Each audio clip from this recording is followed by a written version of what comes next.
tô olhando pra mim assim, eu já gritei, ó.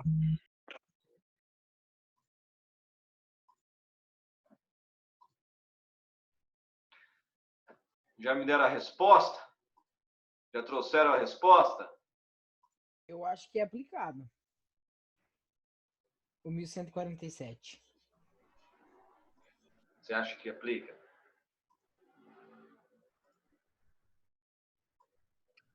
Ô, professor, foi só a sessão de cotas ou só relembra aí que eu... Então tá.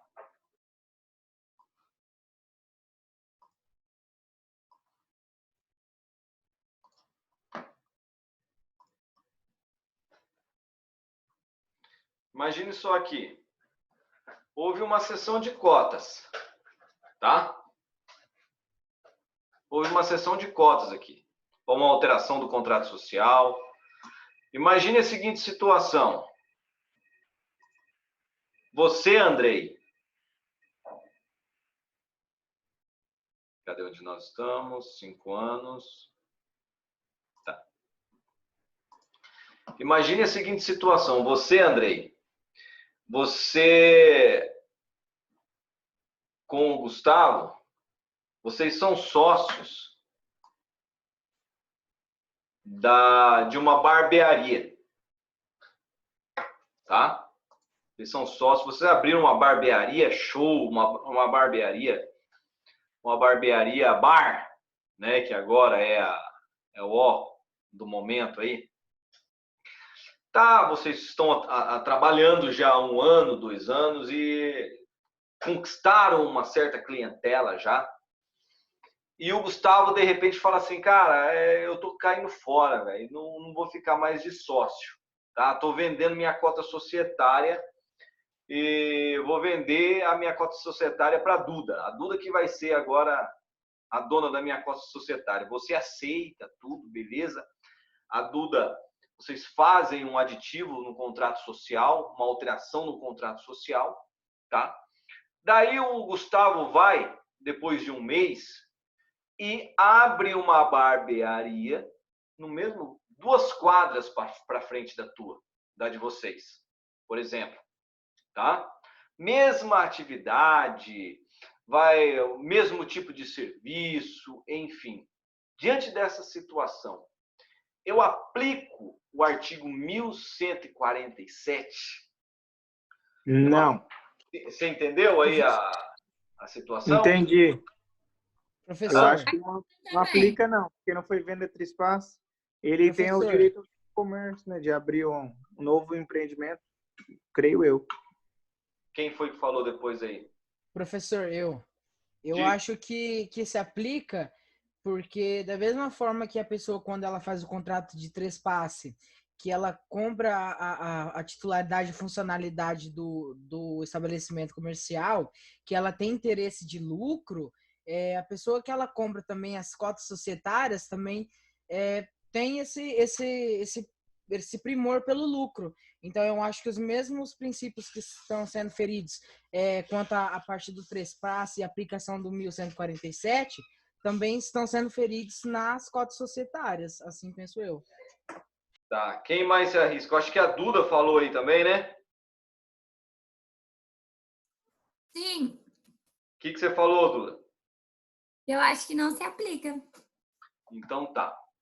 É muito comum, gente, e olha só, é muito comum num contrato de cessão de cotas societárias, tá? Você estipular uma cláusula de não concorrência, tá? Isso num contrato de cessão de cotas. É muito comum você fazer isso, tá? E a jurisprudência e até mesmo a legislação permite isso. Você atribuir, tendo em vista a autonomia na celebração de um contrato, tá? Você atribuir que na cessão de cotas que aquele sócio que está se saindo, ele está proibido de concorrer com a mesma atividade. Mas isso é no contrato de cessão de cotas, tá? Acontece que o Superior Tribunal de Justiça, o STJ, já decidiu no sentido de que o artigo 1147 ele não se aplica nos casos de cessão de cota.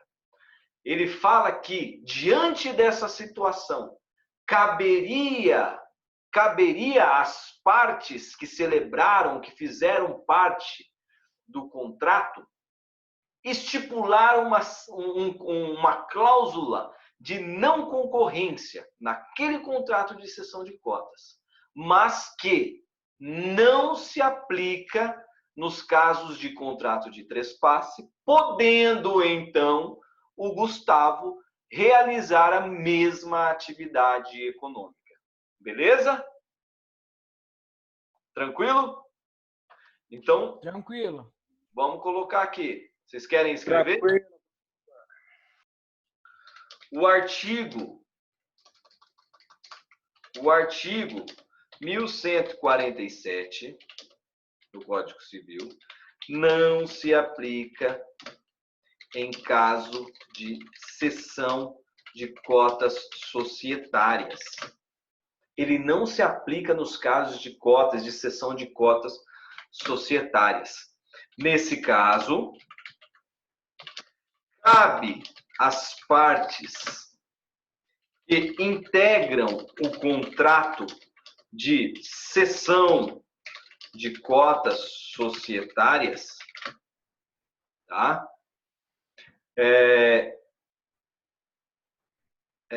Inserir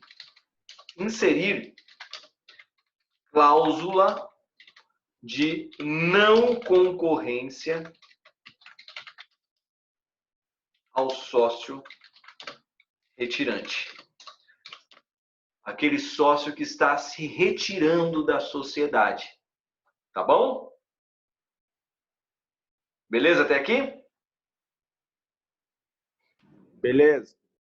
Pode, tô dando um tempo aqui para vocês anotarem aí. Então, no caso de cessão de cotas societárias, o Superior Tribunal de Justiça, tá?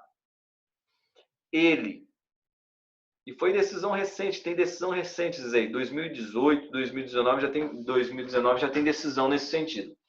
Ele diz que o artigo 1147 do Código Civil não se aplica em casos de cessão de cotas societárias. Nesse caso, caberia às partes integrantes do contrato de cessão de cotas inserir cláusula de não concorrência.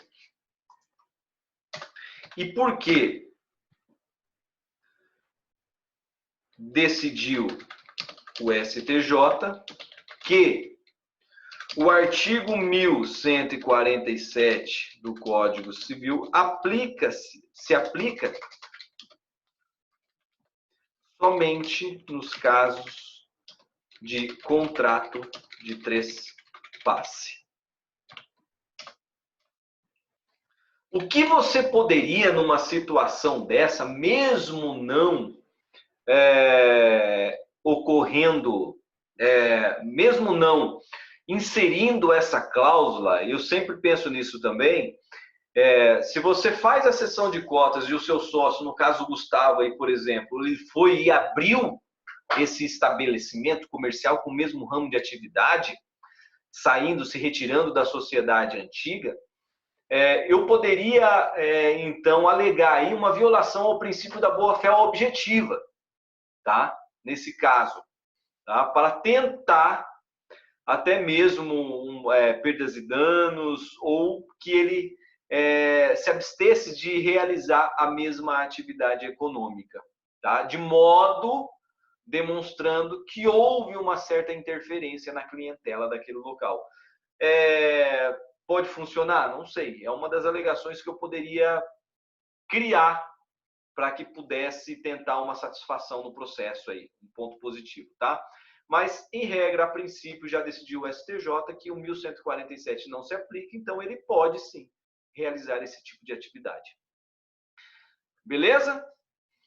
E agora, e caso ocorra o descumprimento, em caso de descumprimento pelo alienante, caso o alienante descumpra o prazo de 5 anos, o que poderia acontecer?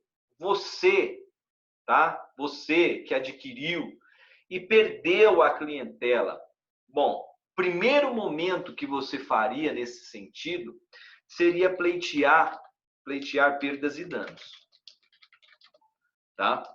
Justamente pelo fato de perder clientela. Tá? Ou seja, a atividade dele interferiu diretamente na clientela do seu estabelecimento. Se ele violou artigo de lei, ele realizou um ato ilícito. Tá? Um ato ilícito. E, realizando um ato ilícito, ele está responsabilizado a reparar um possível prejuízo. Né?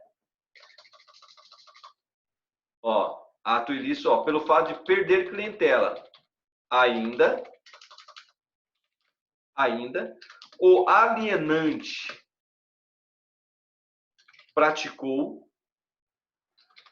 um ato ilícito, pois não respeitou o artigo 1147 do Código Civil. Ou seja, praticou ato contrário à legislação.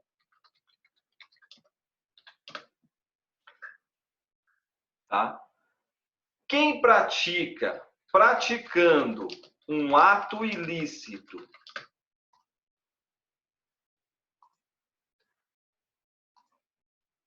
que gera prejuízo a outrem, vírgula, está obrigado a reparar. Beleza? Automaticamente eu vou pleitear perdas e danos. Por quê? E além das perdas e danos, e as perdas e danos aqui, ela está inserida exclusivamente, especificamente, vocês vão estudar isso. Tá? Estão anotaram até aí? Tranquilo até aí? Tô anotando. Então tá. Está inserida justamente na questão dos lucros cessantes. Vocês sabem o que é os lucros cessantes? Eu não.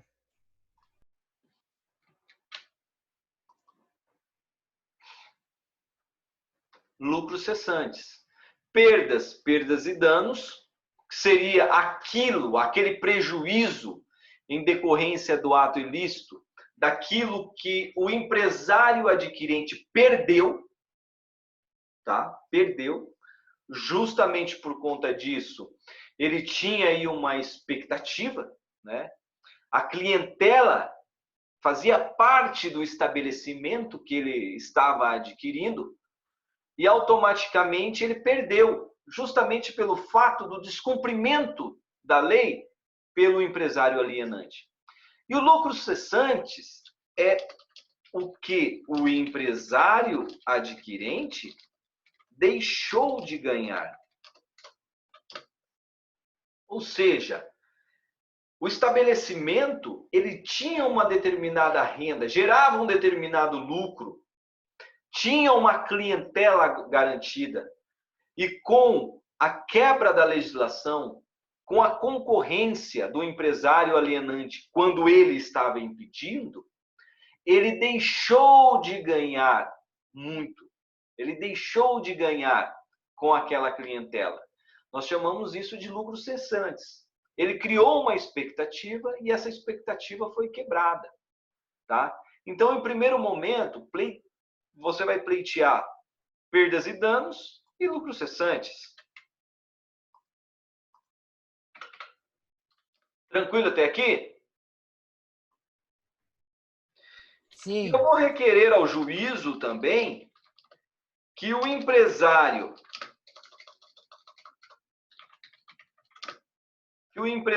alienante se abstenha de exercer a atividade, tá? Se abstenha de exercer, de realizar concorrência. Justamente porque a lei proíbe, pois a lei o proíbe. Aí você entra em juízo pedindo liminarmente que ele se abstenha de exercer essa atividade, essa concorrência, sob pena de multa diária. O juiz pode aplicar multa diária caso ele exerça. Mas o juiz, se ele quiser, ele pode indeferir o pedido, né, professor? Pode. Claro que Porque pode. às vezes ele pode argumentar que esse empenho do estabelecimento, essa função que o cara desempenha, seja para sustento da família, né? Mas ele está violando lei, né? Sim, mas... Então, automaticamente, ele não pode. É um ato não ilícito. pode, mas o que pesa mais? Óbvio que é a lei. É federal aí. Hã? Há que se discutir, hein? Tem muito juiz aí que pode ter vários entendimentos. No Mas sentido enfim, isso que, é uma vamos questão... entender, que é a subsistência dele? Sim. E por Vamos supor... então, por que ele vendeu o estabelecimento? Não, aí já é outros 500, mas... Não. O que a defesa poderia alegar seria isso, professor. Mas aí eu já estou vindo com uma contra... a partir de uma alegação também. Você está alegando para mim que não, beleza, bacana, entendi. Que por conta da subsistência. Mas eu não vejo dessa forma, Gustavo, justamente pelo fato dele ter vendido. A própria venda, você fala que injustificaria. Justamente. Então, e automaticamente, veja só, a lei proíbe. É isso que está. Quando você vai pedir uma liminar, vocês já estudaram em processo civil liminar? Não. Vocês vão ver lá que existem requisitos para você conseguir uma liminar que o juiz conceda: o fumus boniuris e o periculum in mora. Tá? Veja só, o que é o fumus boniuris? A fumaça do bom direito. Ou seja, você precisa mostrar para o juiz, de uma certa forma, liminarmente, que você tem esse direito, que o empresário alienante ele está proibido de realizar aquele ato. Tá? Então é evidente aqui a fumaça do bom direito. Tá? Porque se você for alegar que é para a subsistência dele, isso vai necessitar de provas, de instrução processual. Análise de provas, ouvir testemunhas, ver rendimentos, enfim, tudo isso. Já de imediato eu estou apresentando a lei, eu estou apresentando o direito e falando assim, ó, a lei está me falando isso, a lei está proibindo ele disso. Então eu tenho fumaça do bom direito. E caso isso venha a se perdurar, o meu prejuízo vai sendo cada vez maior. Então o perigo da demora, tá? Ou seja, a demora na satisfação, a demora para que ele cumpra a lei está me gerando prejuízos. Então eu tenho esses dois requisitos. Automaticamente é uma liminar que indiscutivelmente será concedida. Entendeu? Sim. Beleza até aqui, gente? Beleza, professor. Deu para entender? Super. Bacana, bacana, bacana. Agora imagine a seguinte situação. Olha lá. Imagine a seguinte situação. O Andrei, ele tem um um bar-restaurante? Andrei, de Paranavaí? É nóis. Então tá. O Andrei tem um barzinho aí em Paranavaí. Um barzinho show, movimentadíssimo, cara. Clientela bombando. Justamente porque a comida dele tem um sabor diferente, cara. A comida dele leva um temperinho que é diferente de qualquer outro, tá? Deixa eu...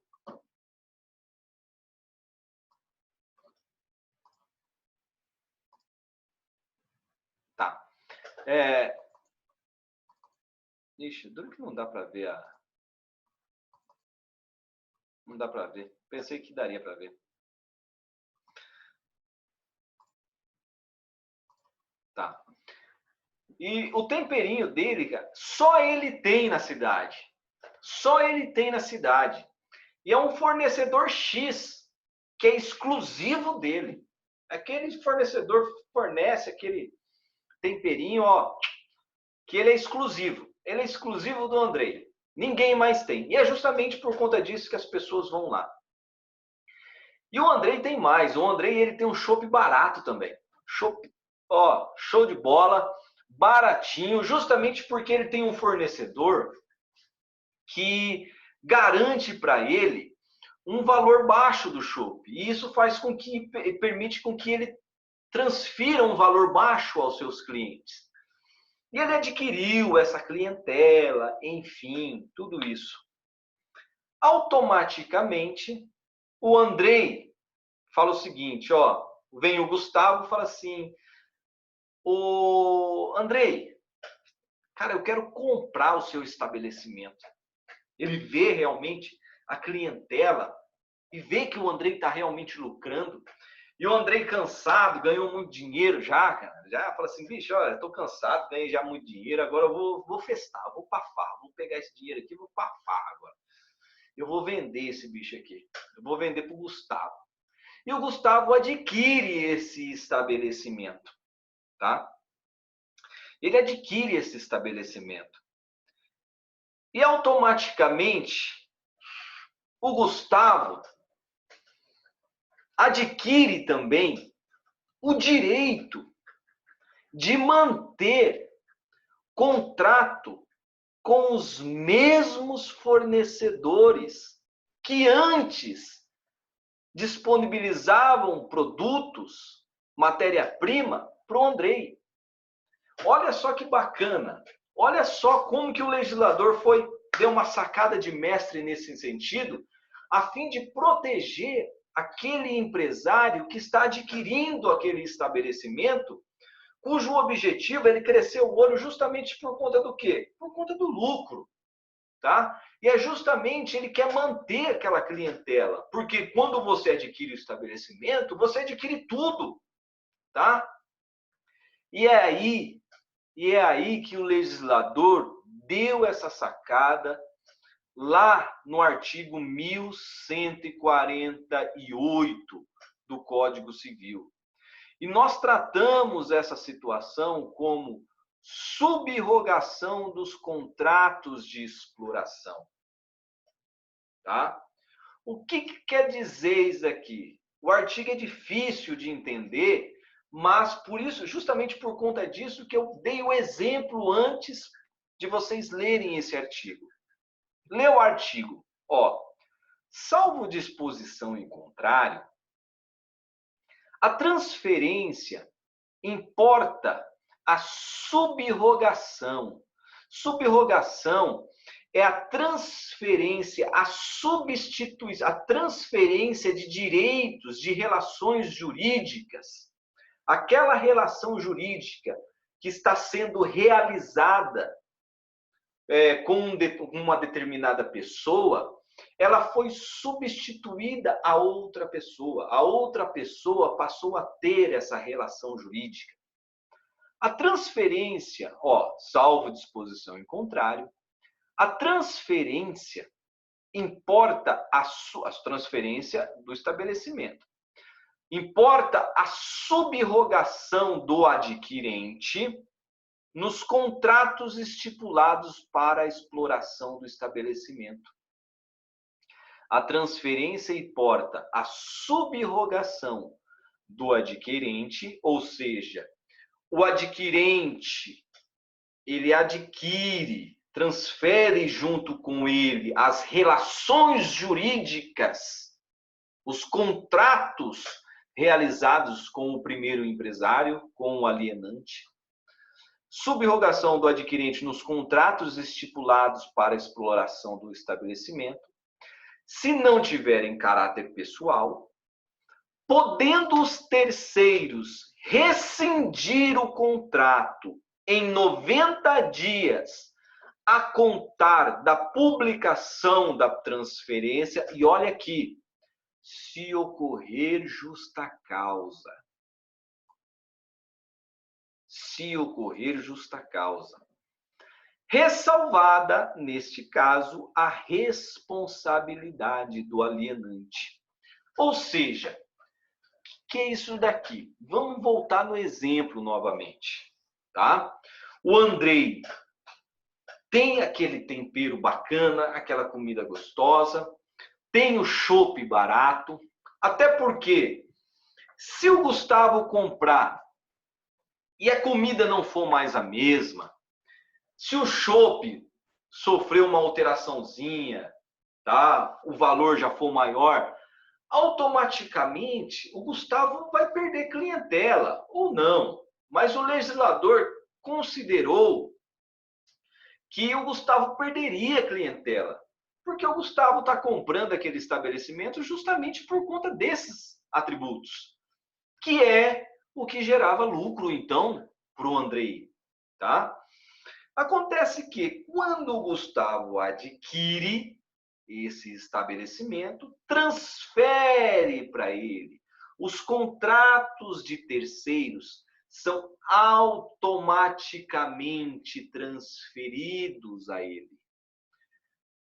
E esse contrato será rescindido, o contrato em 90 dias a contar da publicação, se ocorrer uma justa causa. Por exemplo, se de repente o Gustavo parou de pagar, se o Gustavo não pagou mais aquele chopp, tá? Nesse caso de justa causa, haveria sim. Ou se o empresário que vendeu também deixou de pagar por um determinado período, tá? Tá devendo para o chopp, tá? Aí existe uma justa causa que pode ser alegada e motivar a rescisão desses contratos de terceiros. Ok? Tá? Entenderam até aqui? Sim. Professor, caráter pessoal seria se os contratos estivessem assinados em nome do Andrei e não do estabelecimento, da pessoa jurídica? Pode ser considerado dessa forma. Tá? Pode ser considerado dessa forma. Mas deixa eu ver um exemplo. Eu vou pensar num exemplo de caráter pessoal em si, que esteja relacionada à identidade do estabelecimento, mas não que esteja relacionada a puxar uma determinada clientela. Que foi criado, o que seria caráter pessoal? Que foi criado pelo Andrei. Suponhamos que essa comida, esse tempero, é um tempero criado justamente pelo Andrei, tá? É pessoal dele, é uma situação pessoal, de identidade dele. Tá? Imagine que o chopp é de fabricação do próprio Andrei. Tá? Automaticamente, aí sim, quando possui esse caráter, essa identidade pessoal, daí não se transfere. Beleza? Vocês estão entendendo? O professor, essa parte não se transfere, mas não que como posso dizer, não que cancelaria o contrato, no caso. Não. Tá, só não vai transferir essa parte que, por exemplo, é a receitinha, por exemplo, é um franguinho com tempero que eu fazia ali e tal. coisa minha que eu inventei. Aí isso, Perfeito. por exemplo, eu não preciso passar para ele. Ou se eu passo, eu falo como é que faz, e se ele quiser diferente... O Gustavo não tem o direito de exigir de você isso. Ah, sim, não tem o direito de exigir, então. Justamente. Porque Ah, isso daí, ele não transfere automaticamente. Ele não se transfere de uma forma automática. O que vai se transferir de uma forma automática são justamente aqueles contratos com terceiros que permitiu o lucro, permitiu a clientela, tá? Então, o legislador, através do 1148, ele buscou garantir isso para o adquirente. Coloca aí, ó. Adiciona aí, ó. Os contratos com terceiros, tá? Os contratos com terceiros.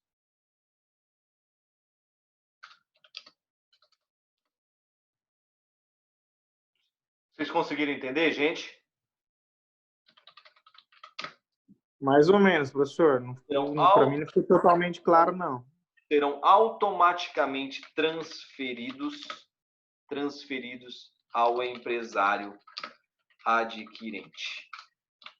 O que está te gerando dúvida? Eu não entendi se nesse caso, mas pelo jeito aí, se é o tempero, algo meu lá específico, pessoal, isso não vai fazer uma quebra de contrato, no caso, Não. então. Não. Mas daí vai estar favorecendo a mim, no caso que estou vendendo, não a quem está adquirindo. Justamente. Não, mas só que acontece que ele não pode exigir isso de você. Ah, sim. Ele não Entendi. pode exigir, porque o 1148, ele garante uma proteção ao Gustavo. Entendeu? Daí o vendedor fala assim, não, mas só que você tinha um tempero aqui, e esse tempero eu quero também. Eu quero que você me dê o fornecedor, que você forneça esse tempero. Eu quero manter o contrato. Ele falou assim, não, esse tempero quem faz sou eu, meu amigo. Entendeu? Então, Sim, tranquilo. é diante dessas situações. O chopp, por exemplo, o chopp com aquele fornecedor é o único da cidade que te fornece aquele chopp naquele determinado preço, e por conta disso o pessoal só vai no seu bar para tomar esse chopp. Então, automaticamente, esse contrato, ele é transferido para o Gustavo. Sim. Deu para entender aí, gente? Deu, tranquilo agora. Sim. Algum outro aluno aí, por favor, se manifeste. Deu para entender esse exemplo e o artigo 1148, quando eu falo de subrogação dos contratos de exploração? Tá tranquilo, Sim. Thiago? Sim. Beleza. Sim. Tá? Então, aqui nós falamos de exploração, transferência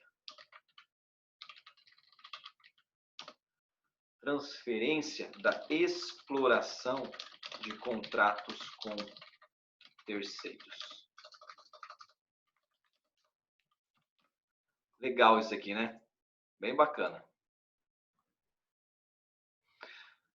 Nós acabamos os tópicos aqui? Acabamos nada. Quero falar sobre outra coisa aqui. Coloca aí, vamos ver. 7.1.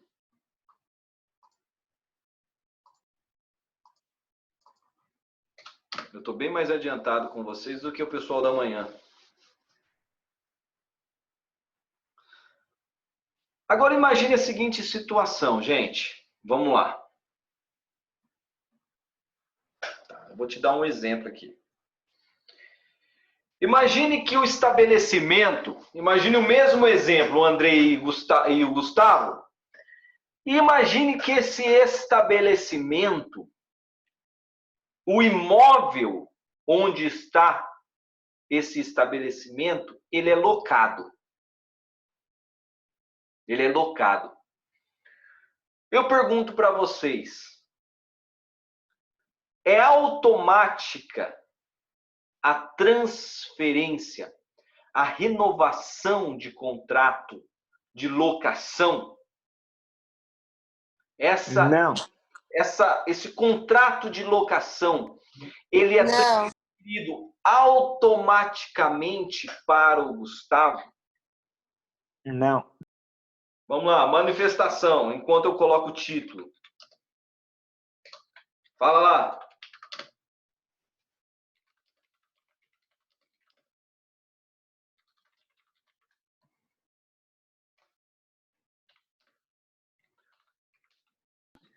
Eu acho que não é, professor, porque muitas pessoas até vendem, no caso do ponto comercial assim, e daí muitas pessoas que é dono do ponto, no caso do prédio, tipo, já quer aumentar o valor, quer fazer certas coisas assim. Então, acho que não passa direto. Tem que conversar e estabelecer um novo contrato, creio eu. É. Gustavo, vamos lá. Você que está comprando, o que você acha? Eu acho que eu também acho que não.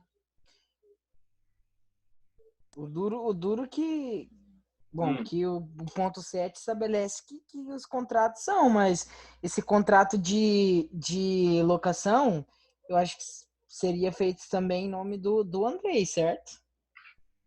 Professor, Diga. esse daí, o contrato é no nome da pessoa, não é no nome da empresa, né? Então, acho que tem que transferir a pessoa daí, não é isso? O que eu quero saber é o seguinte, se aquele imóvel, aquele contrato de locação, ele é transferido automaticamente, imagina, foi a Duda que falou, ou a Juliana? A Laís. A Laís? A Laís. Imagine então agora que você é proprietária desse imóvel, Laís, tá? Onde está o estabelecimento do Andrei, que acabou de ser adquirido pelo Gustavo, tá?